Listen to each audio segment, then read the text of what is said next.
We're still digging out from the blizzard of 26. Thank God I got the electric shovel. But look at my car.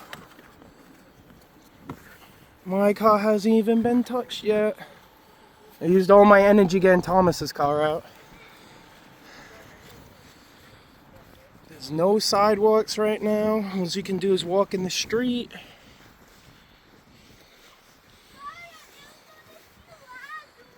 Everything's shut down.